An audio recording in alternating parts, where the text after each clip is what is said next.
마가복음 16장 9절부터 20절 말씀. 앉으시 봅니다. 예수께서 안식후 첫날 이른 아침에 살아나신 후 전에 7 귀신을 쫓아내어 주신 막달라 마리아에게 먼저 보이시니 마리아가 가서 예수와 함께하던 사람들이 슬퍼하며 울고 있는 중에 이 일을 알겠네. 그들은 예수께서 살아나셨다는 것과 마리아에게 보였다는 것을 듣고도 믿지 아니하니라. 그 후에 그들 중 2 사람이 걸어서 시골로 갈 때 예수께서 다른 모양으로 그들에게 나타나시니 2 사람이 가서 남은 제자들에게 알리었으되 역시 믿지 아니하니라.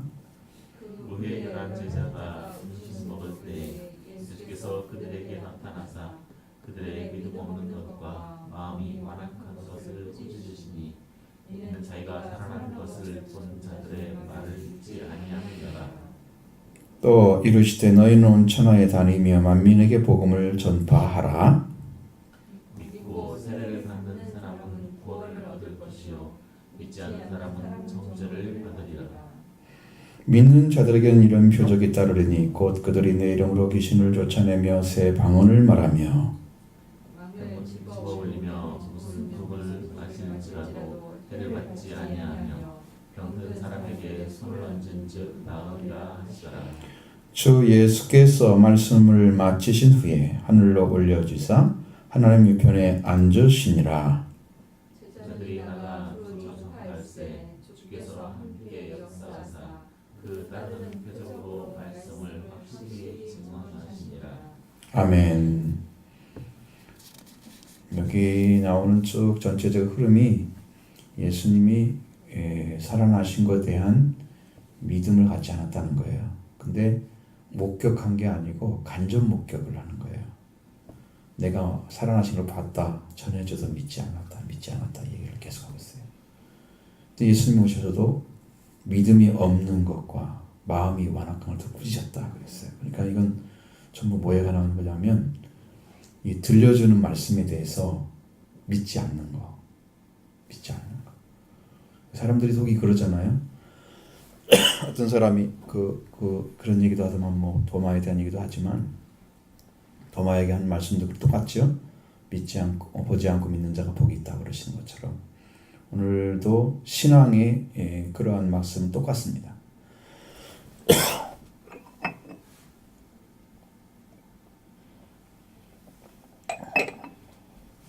보지 않고 믿는 자들이 복이 있는 거예요. 보지 않고 믿는 자들이.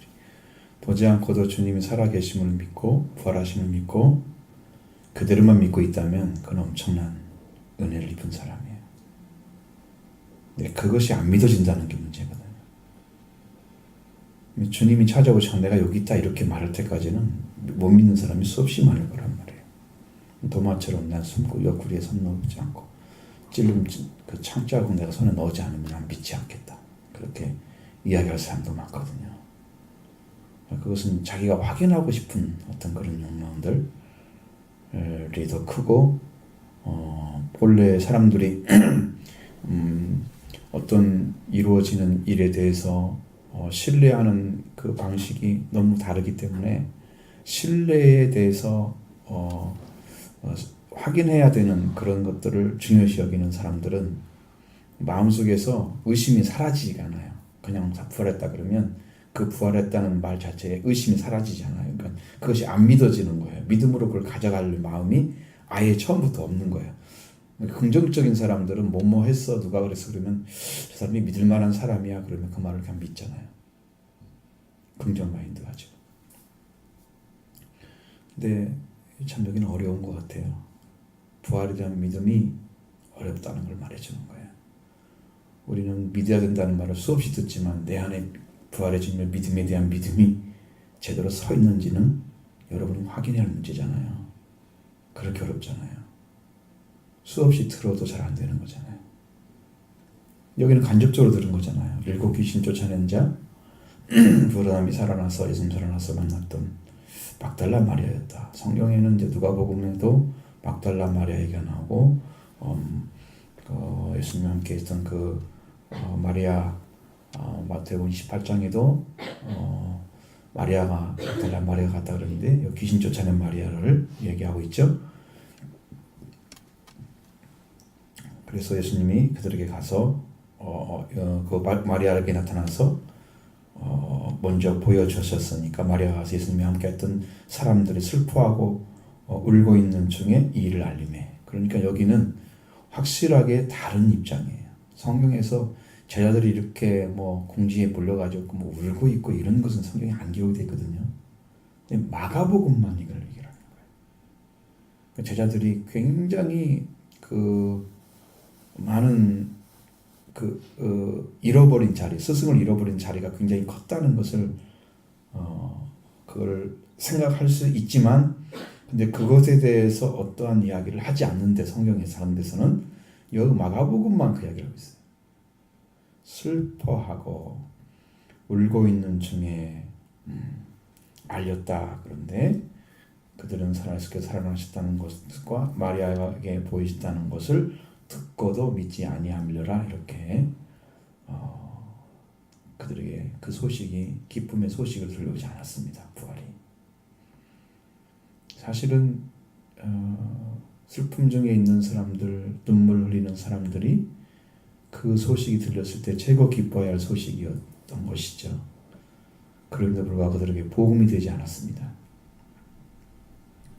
그러니까 여러분 사실 이 믿음이라는 것은 뭐에 대한 믿음입니까? 말씀에 대한 믿음이거든요. 그러니까 지금 예수님이 살아나신 것을 실제로 본 사람이 이야기를 했다고 하는 것은 이건 믿음이 가는 거죠. 주님이 지금 나타나셔서 그에게 말씀하라고 하는 이야기를 해주죠. 제자들에게 가서 내가 갈릴리로 먼저 갈 테니까 갈릴리 산에서 만나기로 하자. 그 이야기를 하라고 얘기하죠. 여기는 그게 안 나오지만 분명히 그러니까 주님의 말씀을 전하고 있는데 그게 소망이 안 되는 거예요. 너무 슬퍼하고 너무 슬픔에 빠져 있어서 눈물을 흘리고 있는 그런 중에 있기 때문이죠. 그러니까 여러분이 예수님의 복음이 안 되는 이유는 여러분의 슬픔에 빠지면 안 된다는 거예요. 내가 가지고 있는 내 슬픔에 빠져서 말씀이 복음으로 들려오지 않는 심령을 갖게 되면 거기에 위안이 있을 수가 없는 거예요. 그러니까 그 사람에게 말씀이 될 수가 없어요. 여러분 세상의 어떤 것에 의해서 치우쳐 있는 사람들이 소망을 찾고자 하는데 그건 뭐 여러분 여기서는 단 3일의 문제잖아요. 사실은. 그죠? 근데 많은 사람들은 3일의 문제가 아니잖아요. 일생 동안 살아오면서 그 아픈 것을 갖고 어떤 것 신뢰에 대해서 잃어버리고 참 고통 중에 있는 것들을 나를 이해하고 받아주는 사람이 없었기 때문에 닫혀진 심령 안에 그 고난을 받고 있는 사람들이 얼마나 많습니까? 그런 사람들에게는 예수님이 살아나셔서 너를 도와겠다, 너를 도와주고 그분 살아나면 당신이 하나님 아들로 부활되는 거에 축복을 알려줘도 소망되지 못한다. 그런 것을 이제 보여주는 것이죠. 자, 살아나셨다는 거. 첫 번째는 마리아가 봤다는 거. 두 가지를 전했는데 그걸 안 믿었다. 그리고 여기는 엠마오로 가는 두 제자의 모습이 12절에 나타난 말씀과 똑같습니다. 그 누가복음에서 24장에 나오는 이야기들이죠. 엠마오로 가는 두 제자가 엠마오로 예루살렘으로 가고 있는데 딱 만나가지고 너희는 왜 이렇게 힘이 빠져 내려가고 있느냐 이렇게 물어보니까 당신은 근일에 여기서 된 일을 알지 못하느냐. 나사렛 예수가 능한 자인데 나를 구원할 자인데 그 사람이 죽었다. 슬퍼하며 가고 있는 것을. 그래서 예수님 나중에 이제 고난받는 게 쭉 설명해 주잖아요. 가르쳐 줍니다. 그러다가 이제 집에 와가니까 예수님은 다른 데로 막 가려고 하는 것처럼 막 보이니까 밤 됐는데 어디로 가시냐고 막 끌고 들어오시잖아. 안으로 들어가서 빵을 떼는 동안에 그들의 영안이 열려가 예수님 알아보는데 예수님이 금방 사라지셨어요. 그러면서 가슴이 뜨거워졌다는 것을 말씀 들으면서 뜨거웠다는 걸 고백을 하고 사도들에게 달려갑니다. 가서 얘기하는데 역시나 압니다. 여러분 이게 슬픔 중에 있는 사람들에게는 기쁜 소식이 그 슬픔을 끊을 수 있는 소식이어야 돼요. 그죠? 네, 압니다. 제자들이 이게 가장 큰 그들이 기다리고 그들이 찾고자 하는 소식은 단 그걸 겁니다. 예수님 다시 만나는 거. 그거보다 더 큰 건 없죠. 그런데도 불구하고 그걸 안 믿는다 하는 거예요. 그러니까 한쪽으로 치우쳐 있는 감정의 어떤 그 도수를 따지면 중간쯤 있어서 주님을 바라보기도 하고 이렇게 좀 인간적 슬픔도 있어야 되는데 슬픔에 치우쳐져 있는 거예요. 한쪽으로 가 있는 거예요. 게이지드 도수를 보면. 그러니까 주님에 대한 말씀이 들어왔을 때 말씀을 믿을 수 있는 믿음도 가질 수 있는 어떤 중심이 잘 세워져 있어야 되는데 한쪽으로 치우쳐 있는 거예요. 보통 사람들의 모습 가운데는 감정을 처리하는 능력이 상당히 떨어져 가지고 한쪽으로 간 사람들이 있어요. 간 사람이 있어요. 여러분 스스로 조절하는 능력이 있나요? 슬픔이 오거나 어떤 고난이 왔을 때 그것을 그냥 거지것대로 그냥 그 있는 그대로만 받아들여서 소망 없이 막 거기에 대해서 고민하고 뭐 이러다가 다시 돌아오나요? 어떻게 처리를 하나요? 이게 지금 문제거든요. 우리 신앙의 문제는 여러분의 감정의 문제도 섞여 있어요. 이성적인 문제만 아니에요. 그걸 잘 처리해야 돼요. 우리 한국인의 감정이 신앙에 있어서 매우 중요합니다. 감동을 받으면 참 무한 감동을 해서 거기에 충성을 바치기 이러잖아. 이성적인 게 아니야, 한국 사람들은. 그래서 성경에서 말씀하시는 진리가 깨달아져서 영적인 변화가 오는 게 목적이 아니고 내가 울고 좀 감동을 받고 슬퍼해서 뭔가 좀 개운하게 되면 그게 은혜 받은 줄 알고 막 이러고 감정 도수에 굉장히 중요시 여기는 한국인들의 신앙은요. 그러니까 성경에 우리가 그 신학을 공부할 때도 감동을 주는 설교를 하라 그죠. 말씀으로 변화시키기 이런 능력 이런 것이 아니고 감동을 주는 설교하라. 그 사람들 감동받고 눈물을 쫙 흘리면 교회에 충성할 거다. 여러분 그렇습니까? 백이 아닙니다. 그것은 감정 사라지고 좀 감정 상한 일이 생기면 또 바로 대립되는 거지. 감정적인 겁니다. 근데 주님 안에서 은혜를 받고 구원받은 사람이 가진 감정 도수는요 거의 움직이지 않아요. 그 평화로움이 잠을 잘 때도 있고요 일어날 때도 있고 똑같아요. 안 변해요. 저도 제가 경험을 해보면 안 변해요. 아침에 일어나도 저녁에 뭘 생각했던 것을 그 마음이 그대로 있어요. 근데 이제 어느 순간에 어떤 잠을 자고 나면 내가 주님의 은혜를 다시 생각해야만 이 마음속에 떠오르고 그것이 나한테 어떤 영향을 미치는 어떤 그쪽으로 옮겨져야만 되는 그런 영적인 상태가 상당히 많단 말이죠, 실제로는. 근데 그런 문제들이 주님 안에 구원을 딱 들어오면 없어져요. 그러니까 감정의 기복이 거의 없는 거예요. 그런 것에 대해서. 이게 구원받는 은혜를 입고서 하나님이 함께 하시는 그런 영적인 위치는 절대 그런 게 안 생깁니다. 그래서 뭐가 없다고요? 웨이브가 없다고요. 신앙이 높고 하나지면서 왔다 갔다 이런 게 안 한다고요. 성장하죠. 쭉 올라가는 독수리가 하늘에 오른 것처럼 샘을 가지고 하나님의 능력 가운데 살아 올라가는 능력을 소유하게 되는 거예요. 그러니까 여러분의 구원이 얼마나 중요한지를 아시죠? 그래 나중에 할 말이 있어요. 근데 여기 봐봐요. 11절에는 듣고도 믿지 아니하라 그랬죠. 13절에는 남은 제자들이 역시 믿지 아니하라. 뭘 강조했어요? 믿지 않았다는 걸 강조하고 있는 거예요. 역시 믿지 아니하라. 지금 믿음 없는 것에 대해서 문제를 삼고 있습니다. 그러면 믿음이 없다고 하는 것은 뭐에 대한 문제일까요?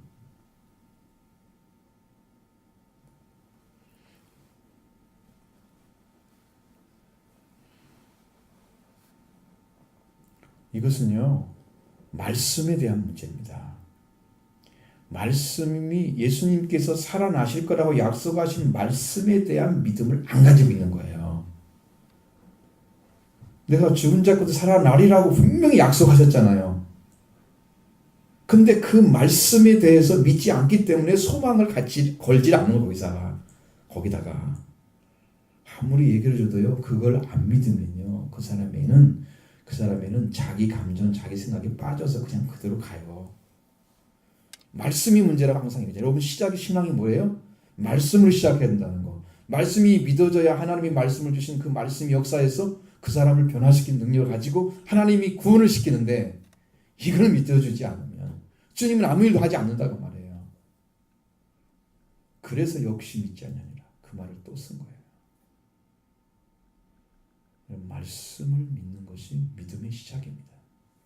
그러면 성경이 절대적인 권위를 가지고 있는 것을 여러분 믿으셔야 합니다. 그게 믿음의 시작입니다. 믿음이 무너지는 것은 문제는 제가 이제 그런 걸 제가 지금 경험하고 있잖아요. 실제로 내가 말씀이 최고로 진리 가운데 있다는 것을 완전하게 믿을 때는요. 성경에는 번역의 오류가 전혀 없다고 생각하고 그대로 믿었을 때예요. 그때 믿음이 충천했습니다. 얼마나 달고 고소한 말씀, 정말 감격스러운 진리들이 막 들어오죠. 신명은 그냥 한국어면 한국어 그대로 믿는 거예요. 언어가 이렇게 많이 틀렸다고는 생각 안 했어요. 그 당시에는. 그렇게 믿으니까요. 말씀이 다 열려지는 거예요. 근데 지금처럼 목회자가 돼서 이거 원어를 분석해 보니까 너무 많이 틀렸거든. 요대로 가르치면 잘못 가르친다는 생각이 막 드는 거죠. 그러니까 그렇게 대한 그런 믿음이 아니에요. 지금은. 그럼 성경을 다시 번역해 놓고 그대로 믿어야 할 것 같아. 그러면 진짜 믿음 올 것 같아. 생각이 드는 거예요. 그러니까 이대로 믿어야 되는데 그게 안 되거든요. 그래서 오류가 없는 성경을 좀 읽었으면 좋겠다. 그 생각이 드는데 한국인들은요. 그런 흥정역 성경을 읽으면 킹제임스 버전 나오는 흥정 성경 읽으면 그건 말씀 보존학교에서 잘못한 것 같아요. 그래가지고 많은 사람들이 말씀 보존학교를 이단으로 여겨요. 그들이 뭘 잘못했는가 인터넷에 다 떠 있어요. 그게. 근데 실제 성경을 쓰고 있는 것들은 다 거기 킹제임스 버전을 번역해서 써. 영어도 거의 원어에 가깝게 번역을 했어요. 그렇게 정확한 성경이 그보다 정확한 성경은 없어요. 그래서 그걸 안 믿으면 어떤 사람들이 킹제임스 버전 성경을 읽는 사람들은 그걸 안 믿으면 구원 못 받는다까지 얘기하는 정도로 그렇게 정확하게 번역을 했어요. 차라리 그런 성경을 정말 보고 그다만 믿었으면 좋겠어요. 그럼 믿음이 그냥 충천하죠. 거짓이 없는 말씀이니까. 그러니까 믿음은 말씀에 대한 믿음이다. 믿음이 없다는 건 뭘 안 믿는 거예요 지금? 예수님이 말씀하신 게 뭐예요? 뭐에 대한 믿음이 없는 걸 예수님 책망하시는 거예요? 꾸중하시는 거예요? 이제 이해가 똑같으죠. 제가 말씀드린 거 똑같으죠. 뭐에 대한 믿음이겠어요? 막달라 마리아가 뭘 읽겠는데 살아나셨다 나 봤다 예수님 그거 안 믿었잖아요. 예수님 전하는 말씀 안 믿었죠. 여기도 역시 엠마로 가는 두 청년이 제자가 주님을 목격하고 그 예수님인 걸 알아봤을 때 그들이 감격해서 달려가서 얘기했는데 역시나 믿지 않더라. 그들도 역시나 그 말도 믿음에 대한 것입니다. 그러니까 말씀을 믿지 않는 것은요 신앙이 아니에요. 교회 다니는 것이 문제가 아니에요. 그러니까 많이 다녀도 믿음이 없는 이유는 말씀으로 시작하지 않기 때문에 신앙의 변화가 없는 그래서 말씀이 역사에서 구원을 주는 성령의 능력을 경험하지 못하는 신앙으로 그냥 머물러 버리는 거예요. 그래가지고 나이가 먹어버리면 더 이상 진전하지 못합니다. 왜? 굳어져 버리니까 심령이. 구원이 어려워져요. 그냥 그게 걱정인 거예요.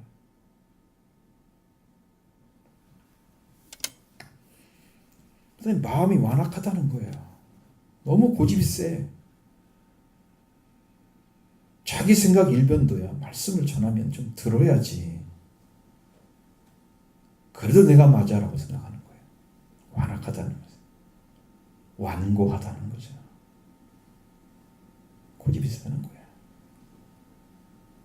이거 좀 부활한 것도 믿으라고 실제로 와서 알려줘도 못 알아듣고 주님 와서 얘기해도 이게 믿을까요?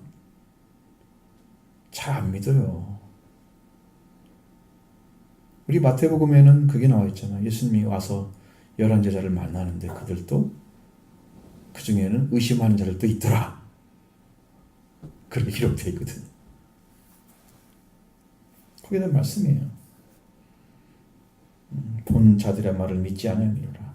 이는 자기가 살아난 것을 본 자들의 믿지 아니함을 일하며. 이 말씀 맞죠? 이제 과거의 말씀도 말씀에 대한 믿음도 없었거니와 자기가 살아나서 보여준 막달라 마리아나 두 제자의 이야기도 동일하게 듣지 않았다는 거예요. 오늘 본자들이 말한 걸 안 믿으면 누구 말을 믿을 수 있어요? 학자들 말을 믿어야 되나요? 예상하는 거죠. 이렇게 성경이 되어 있으니까 아마 부활을 할 거야. 이거 믿어야 되나요? 아니면 부활했다는 주님을 만나서 기쁨을 가지고 춤을 추듯이 달려오는 그런 사람들의 말을 믿어야 되나요? 그러니까 이게 엄청난 차이인 거예요. 믿음이 없다는 것은요. 지금 들려줘도 안 믿는데 주님을 금방 보고 왔어도 그 전에 예수님이 말씀하신 건 콧등에 반겼겠어요? 아무 생각도 없었을 것도 몰라요. 그러니까 예수님은 지금 겟세마네 동산에 고통에 들어가도 몰랐지. 예루살렘에 올라가도 누가 큰 자냐 그거 싸우고 있지. 그러니까 그들이 생각이 있을까요? 예수님에 대해 믿음의 부활에 대해서. 예수님은 죽지 않고 살아서 왕이 될 거라고 생각한 거죠. 그럼 이것은 다시 바꿔 얘기하면 다윗 왕의 메시아관을 가지고 있어요.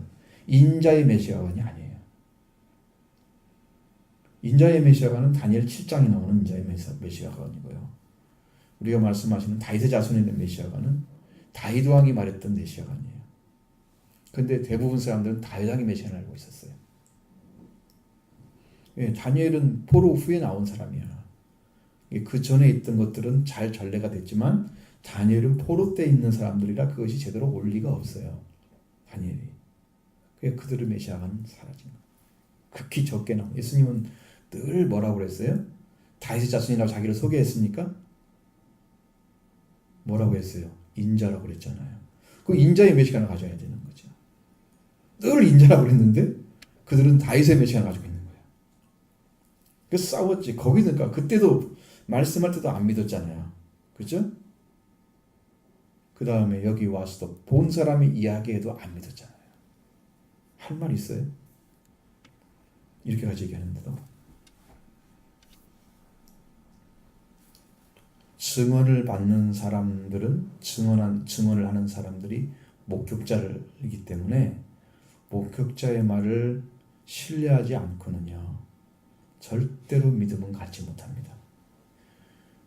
왜? 그걸 보여주시고자 하는 하나님의 의도가 있기 때문이죠. 예수 그리스도가 부활하는 게 그들이 나타내서 그들에게 말씀하신 의도가 있기 때문이죠. 살아난 것을 증거해 주기를 바라는 말씀이 있었기 때문에 그 하나님의 의도가 있단 말이에요. 예수님 부활하신 후에도 그 의도를 가지고 지금 예수님이 선포하라고 가르쳐 주는데 그걸 받아들여야 되지죠. 된 문제죠. 그걸 자기가 뭐 받고 안 받고를 결정할 권한이 없어요. 안 본 자들은 본 자들에 비해서. 그죠? 다른 것도 아니에요. 뭐 이들이 뭐 예수님 무슨 말씀하시다 크게 얘기한 것도 아니고 그냥 살아나셨다는 거죠.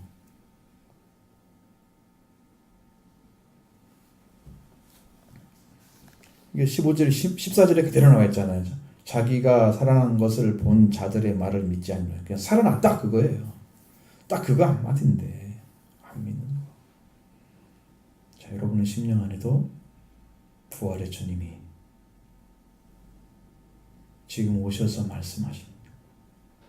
성령으로 말씀하고 계시는 이거 여러분 심령 안에 받아들이길 바랍니다. 예수님은 넉넉히 부활하셨고 그 부활 후에 오실 것을 말씀하시는데 자, 요한복음 14장에서 보니까 예수님이 부활한 후에 다시 오신다고 약속을 해요. 제자들에게. 근데 그것이 뭘까 과연?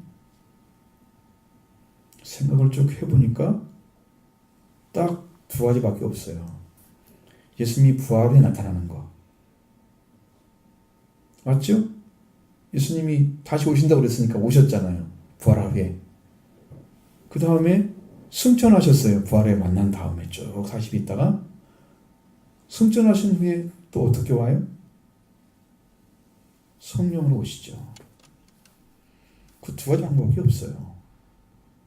근데 예수님이 부활하에 제자들에게 말씀하신 것은 내가 세상 끝날까지 너희와 함께 있으리라 말씀하셨는데 예수님은 승천하셨는데 어떻게 함께 해요? 앞뒤가 안 맞잖아요. 하늘에 계실 분이지 어떻게 우리가 함께 하냐고 제자들한테.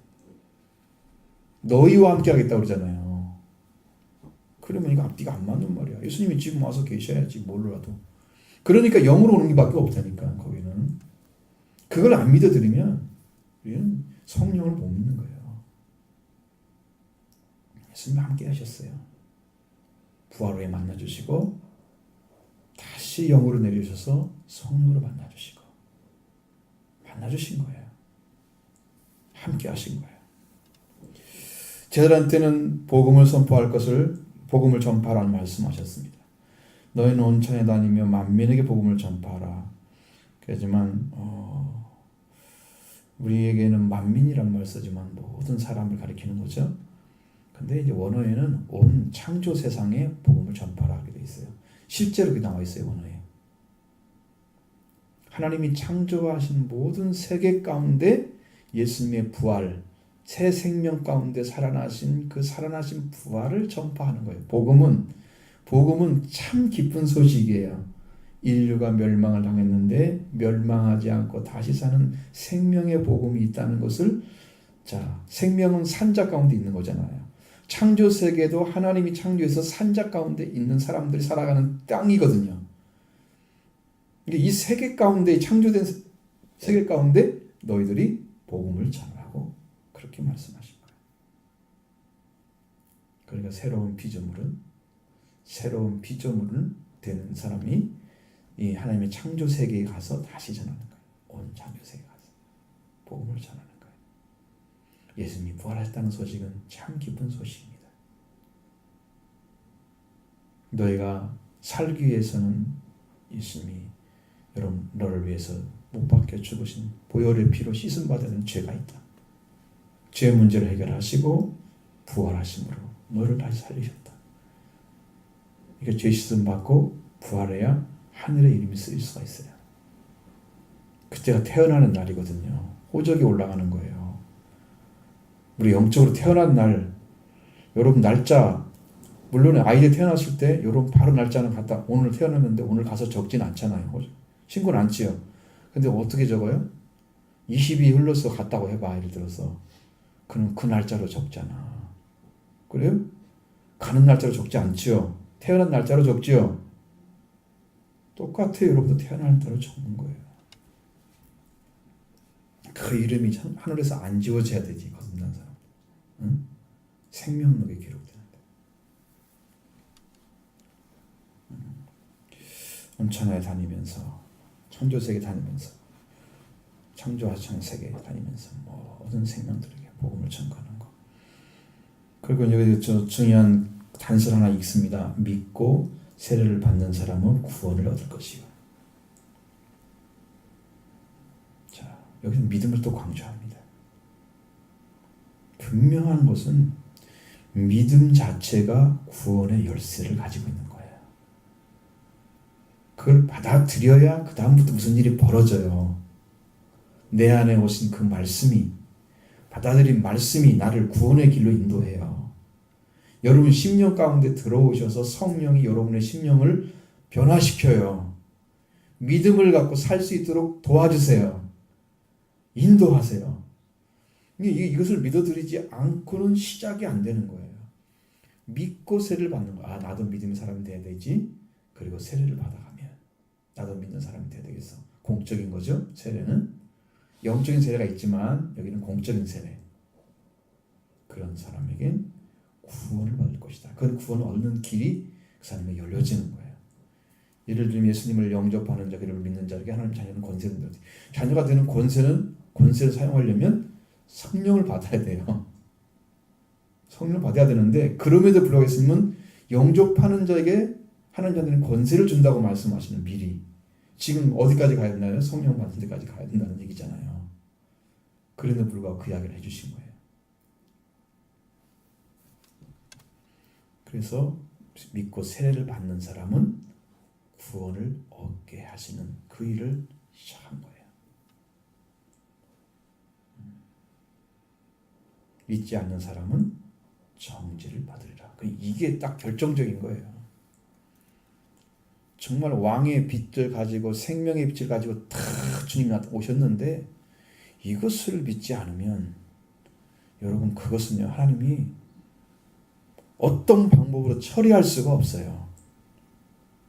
아무리 살리고 싶어도 구원의 복음이 들어가서 하나님이 창조하신 여러분의 의식세계가 하나님이 창조하신 자유의지를 가지고 그 말씀을 믿고 선택해서 진리를 따르는 그 참 자유를 얻은 의지가 되어야 되는데 자유의지가 참 자유의지가 되어야 되는데 자유의지가 다 노예의 의지처럼 쓰잖아요. 뭐에 의해서 홀려다니고 뭐에 의해서 사로잡혀서 그것 하고 다니고 이번에 TV에서도 그거 나오는 것처럼 독일 가서도 한국 사람들이 그 축기 사역하고 사람 막 때려가지고 죽였대잖아요. 4시간인가 때려갖고. 한국에서도 그런 일이 있어요. 귀신 쫓아낸다고 사람들 귀신 기도원 가면 막 그게 귀신이 아니고 그게 정신이 문제일 수도 있거든요. 근데 파악을 못하고 막 때리는 그 사람들이 모여가지고 그래가지고 사람 죽이잖아요. 차라리 그냥 모르면 좋겠어요. 귀신은 영적인 문제를. 근데 그 파악을 못하면서도 그건 자기 방법대로 선택을 해서 하는 거예요. 하나님 역사 아니거든요. 귀신은요 말씀으로 하지 않으면 능력이 없는 거예요. 병든 자는 솔로 얹으면 난다 그랬지만 귀신은 쫓아낸다 그랬어요. 그냥 귀신을 어떻게 만질 수 있어요? 못 만지잖아요. 몸은 병이 들었기 만질 수가 있잖아요. 그러니까 손을 얹으면 낫지만 귀신을 만질 수 있는 게 아니에요. 여러분 지난주에 말씀드린 것처럼 귀신 들려가지고 말 못하고 눈이 먼 사람은 예수님이 고쳐줄 수 있잖아요. 눈도 열리고 말도 하게 하고 할 수 있잖아요. 이건 몸이기 때문에 그렇죠. 영은 이미 귀신을 쫓아냈다는 거죠. 예수님이. 그래서 고쳐진 거 아니에요. 손대지 않는 거죠. 근데 그 영적인 세계와 이제 정신적으로 문제가 있는 사람들 이게 근데 정확히 몰라요. 그래서 이게 간질병자인지 아니면 무슨 문제인지를 파악을 못하고 그냥 이게 귀신의 문제로 다 처리해서 가는 거예요. 그냥 모르면 죽을 수밖에 없어요. 파악을 못하니까. 차라리 앉는 게 낫지 그러면. 모르니까. 그냥 자기 방법대로 하는 거예요. 심각하죠? 그러니까 여러분 믿는 것과 믿지 않는 것은 구원과 정죄의 문제다. 작은 문제 아니에요. 정죄받으면 성경이 명령하는 율법에 있는 것들을 다 행해야만 돼요. 행할 수 없기 때문에 정죄받은 거 아니에요? 그러니까 이 사람은 더 이상 구원의 길을 걷지 못하는 거예요. 믿지 않으면. 성경에는 뭐라고 그랬어요? 예수를 하나님의 아들을 보내신 것을 그 하나님을 믿지 않으면 이미 심판을 받은 것이다. 믿는 자는 구원을 받은 것이다. 그렇게 나와 있잖아요. 정확하게 그렇게 나와 있는데 얼마나 정확해 성경이. 그러니까 여러분의 심령 안에 예수님을 영접하는 그 믿음을 갖기를 바랍니다. 심령 안에 반드시 오셔야 됩니다. 반드시 찾으셔야 됩니다. 지금도 살아 역사하시는 주님 만나시길 바랍니다. 믿는 자는 이런 표적이 따를 것이다. 제자들에게 하신 말씀이에요. 그들이 내 이름으로 믿는 자들이에요. 믿고 세례를 받은 사람들이죠. 그들이 내 이름으로 기름을 쫓아내며 믿는 자들에게 새 방언을 말하며. 자, 귀신이 쫓아내는 능력은 믿음으로 이루어지는 거예요. 예수 그리스도에 대한 그 이름을 믿는 믿음으로. 우리는 예수님은 직접 쫓아낼 수 있지만 우리는 예수님이 아니기 때문에 예수님의 이름을 가져와야 돼요. 우리는 그래서 예수님이 필요한 거예요. 우리는 예수님이 아니잖아요. 예수님은 직접 명령해도 되는 분이지만 예수님은 하나님 자신이기 때문에 하나님과 인간이잖아요. 그래서 명령하면 되지만 우리는 안 됩니다. 그래서 예수님이 이름으로 쫓아내는 거죠. 내 이름으로 귀신을 쫓아낸다 그랬잖아요. 그냥은 안 돼요. 그래서 그런 거고, 예수 그리스도 이름이 확실하게 믿어진 사람들은 그 믿음의 이름이 예수님 자신이기 때문에 그 능력이 거기 안에 들어 있습니다. 그래서 예수 이름을 말을 하면 그 이름 자체가 예수님을 상징하는 거예요. 그래서 예수님이 움직이시는 거예요. 귀신의 권세를 깨트려 버리는 권세입니다. 내 이름으로 귀신 쫓아. 새 방언을 말하면, 새 방언은 이게 여기서 말하는 여러분의 방언은 여러분이 말하는 방언, 우리가 세상에 말하는 방언들이 많잖아. 지방 언어들이 방언이잖아요. 이것은 성령 받은 자들의 새로운 언어를 가리키는 거예요. 근데 이것은 영적인 부분에서 얘기를 해야 돼요. 세상에 어디 가가지고 이런 사람도 있대요. 내가 그런 얘기를 들어본 적이 있는데, 간증한 사람 중에는 러시아를 갔는데 러시아를 할 줄 몰라요, 목사님이 가서. 근데 러시아를 하는 거야. 이상하게. 그 러시아 막 해가지고 사람들이 다 들었어요, 설교를. 목사님 러시아를 언제 배웠습니까? 나 모르는데 그걸 하나님 주시더래. 그런 기적이 있을 수는 있어요, 가끔씩은. 아주. 그럼 어느 날 가서 다 말할 수 있냐? 그렇지 않습니다. 하나님이 주실 때가 있어요. 필요하기 때문에. 근데 이것은 그런 얘기가 아니에요. 그래서 천국 용어는 성령으로 이루어지는 용어들이에요. 여러분들도 성령 언어가 성령을 통해서 나타나는. 믿는 자들은 성령이 역사하지 않을 수가 없습니다. 그래서 그런 새 방언이 나오는데, 이건 다 하나님 나라에서도 통할 수 있는 방언입니다. 각 나라가 다 사람이 다 모여가지고 각 나라 말을 다 가지고 올 거 아니에요. 성령 안에 들어가면 똑같은 말로 다 들려. 다 통용할 수가 있어요. 뭐 천국 언어를 다시 가서 배울까? 기억리언처럼? 그렇지 않습니다. 그건 하나님 말씀 자체가 모든 걸 통일시키는 능력이에요. 그러니까 거기에는 언어를 배운 거 필요가 없어요. 천국 가면. 이 땅에서 기억리언 모르는 사람도 천국 가면 다 통합니다. 아무 문제가 없어요. 사는 데는. 알고 모르고 이거 차원 없어요. 세상에 있거든 아무 문제가 안 돼요.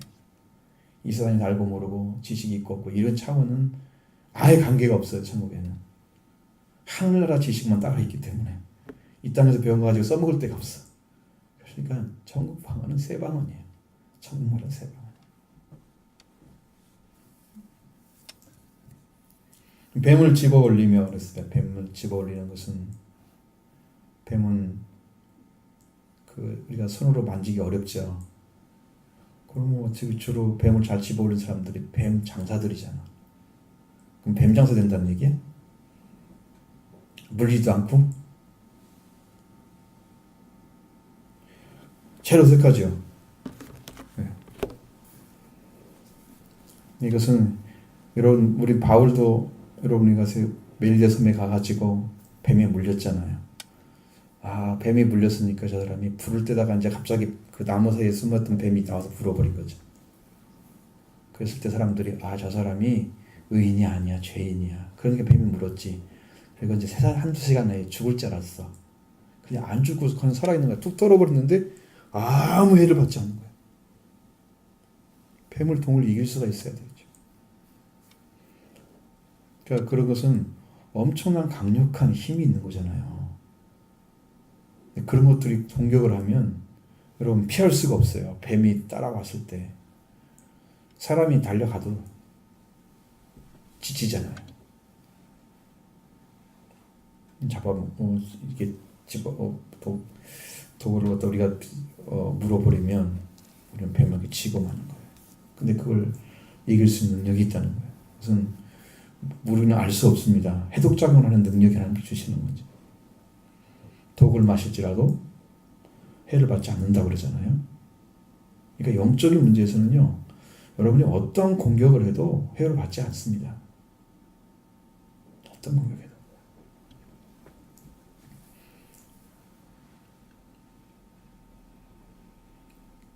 그럼 우리가 병든 자를 갖다가 손을 얹으면 나을 것이다. 그것은 분명히 저도 확신하는데 성령의 권능으로 사용하시면 이런 일은 그냥 벌어집니다. 올 것 같습니다. 저도 이제 그런 확신이 생겨요. 이게 될 거다. 기도를 해보면 알거든요. 이게 될 거다. 그러면 하나님이 하십니다. 병든 자 손을 얹어서 하나님께 기도했는데, 간절히 기도했는데 응답을 하시죠. 그런 일들을 통해서 뭘 하려고 하느냐면 복음을 전하려고 하는 거예요. 표적을 나타내는 이유는 복음을 전하게 하려고. 하나님 나라에 속한 말까지 다 가지게 되죠. 그러니까 우리가 영적으로 엄청 밝아져요. 구원이 오면. 이 세상에 바라보는 세계도 어린아이들이 바라보는 것과 정말 뭔가 굉장히 지식적으로 많이 받은 사람, 가진 사람이 바라보는 것도 세계가 다르단 말이죠. 이 세상을 바라보는 시각도 이 사람들에 따라서 어떤 세계를 바라볼 때 똑같이 느껴지지 않아요. 다를 수 있거든요. 또 자기 전문 분야는 더 다를 수가 있어요. 우리는 바라보는 시간 전혀 다를 수가 있어요. 그러니까 그런 어떤 조건에 의해서 바라보는 세계가 달라지죠. 하나님 나라도 우리가 영적으로 이 땅에서 성장했느냐 아니면 어리냐에 따라서 엄청나게 다르게 느껴집니다. 어린 사람들이 보는 그런 세계와 하나님께서 성장한 장성한 자 가지고 그를 하나님 알려주셔서 보는 세계는 전혀 다른 거예요. 거듭났다고 다 되는 게 아니에요. 성장이 필요하지. 갓난아기처럼 젖 먹고 신령한 말씀을 서 구원에 이르도록 성장하는 작업이 필요하죠. 태어나면 그 은혜가 필요하대요. 이루어지는. 그래서 이러한 능력을 통해서 복음이 정말 확실한 것이고 하나님이 은혜 가운데 역사하시는 사실을 그들에게 증언해 주는데 필요한 도구들이에요. 표적이라고 하는 것은. 확실할 거 아니에요. 더 사람들이 생각할 때 저 사람은 정말 믿는 믿음도 말씀도 맞는 것 같은데 정말 하는 일도 하나님이 함께 하시는구나. 그걸 확실하게 보여줄 수 있는 한 가지 증거가 되는 거예요. 여러분도 말씀드렸잖아요. 어떤 사람이 아프리카 가서 증거하는데 하루 가고 이틀 가고 말씀 하면도 끔찍도 않는데 어떤 사람이 병든 자를 데리고 온 거야. 목사님이 한절에 그 시간에 기도하면서 나왔어. 그 구름대처럼 올려놓은 거야. 뒤집어져 갖고 이제. 왜? 그게 표적을 보여주니까 사람들이 마음을 열어. 그 전에 아무 말도 말씀으로는 안 들어가는 거야. 이게 영적으로. 분위기가 아무리 해도 안 잡히는데 이틀이 지나도 안 잡히는데 그날 저녁 이틀째 저녁에 잡히는 거예요. 복음이 들어갔겠죠. 많은 사람들이 돌아왔습니다. 그렇게 그 역사를 그걸 통해서 하시는 거예요. 병든 사람 하나 나왔는데 그것이 그 사람들을 뒤집어지는 역사. 사용하는 도구예요. 근데 이것만 가지고 더 증거하고 그냥 가면 큰일이야. 그게 오랫도록 기억이 안 남아요. 고침 받았어도 안 남습니다. 고침 받았어도 금방 그것이 그 사람 돌아와가지고 잘 믿을 것 같잖아요. 병 고침 받았으니까. 꼭 그렇지 않습니다. 꼭 그렇지 않습니다. 그 은혜를 하찮게 여기는 사람도 있어요. 그래서 그렇게 그걸 경험한 사람도 깊이 말씀이 들어가지 않으면 그 구원에 이르는 믿음이 안 생길 수 있어요. 근데 그것이 중요하고요. 그 문제를 해결해 줘야 되고 본 사람들은 감동을 받았죠. 거기 안에 말씀을 돌아올 수 있는 회개의 길을 열어줘야죠. 그래서 신앙을 잘 쓸 수 있도록 그래서 도와주면 그 주위 사람들이 잘 도와주면 그 사람이 살 수가 있죠. 그 일을 했느냐에 따라서 결론이 나와요. 그 사람이 그 열매를 맺느냐 안 맺느냐 안 맺느냐 그런 결정이 나오죠. 이런 문제들을 제자들에게 지금 말씀하신 거예요. 하시고 예수님 하늘로 올라가셨죠. 하나님 우편에 앉으셨다. 이 말은 정확하게 예수님이 지금 부활하셔서 하나님 나라에 들어가셨다는 사실을 알려주고 하나님 우편에는 권능이라는 얘기를 하는 거예요. 우리는 뭐 우편이란 말에 오른쪽이란 말로 얘기하는 게 아니고 하나님의 권능 얘기하는 거예요. 그러니까 삼일체 하나님은 동일한 하나님이십니다. 그러니까 하나님이 따로 나눠지는 게 아니에요.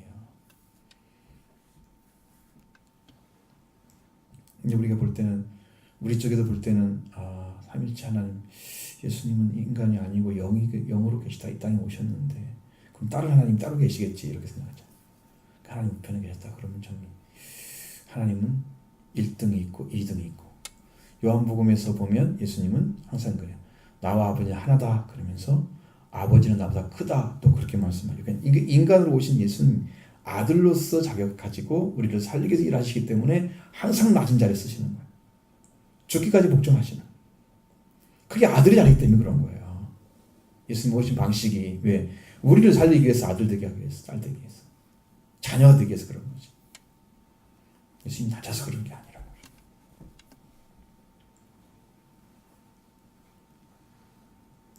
근데 분명한 것은 승천하셨다는 거예요. 그렇죠? 하나님 나라에 들어가셨다는 거. 원래 하나님 보좌 앞에 앉았다는 말, 원래 자리에 돌아가셨다는 그 말입니다. 그래서 승천하시고 승귀하셨다.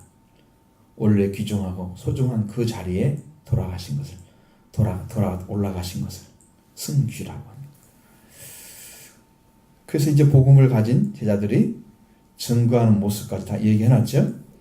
드러나가서 전파할 주께서 함께 역사하사. 자, 주님은 올라가셨는데 또 함께 역사했다 그러니까 분명히 여기서 19절에 그냥 예수께서 아니에요. 주가 붙었어요. 주 예수께서. 20절에 제자들 드러나볼 때 주께서 그랬어요. 이거 분명히 얘기하시는 거예요. 예수님은 주 예수께서 하늘에 올라가시고 하나님 우편에 앉아 계시는데 언제 내려와서 주님과 함께 하시냐 그 말이야. 그게 이건 성령을 얘기하는 거죠. 성령으로 주님이 함께 일하시는 권세입니다. 그것이.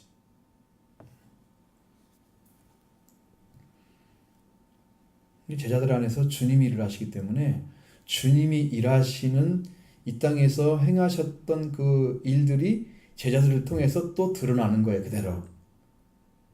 그게 표적을 나타내는 방식이에요. 방법은 없어요. 예수님이 오시면 돼요. 예수님이 오셔서 은혜 주인 되시고 그 다음에 우리 가운데 성령으로 충만하게 하셔서 권능을 부어주시면 이 성령이 오셔서 성령으로 오신 예수님이 우리 안에서 나를 도구로 삼아서 예수님이 과거에 했던 일들을 또 재현시키는 거예요. 그래서 마세테스라는 말이 바로 제자인데 마세테스라는 말이 제자인데 그 제자가 바로 재생하는 자예요. 스승을 재생시키는 사람이에요.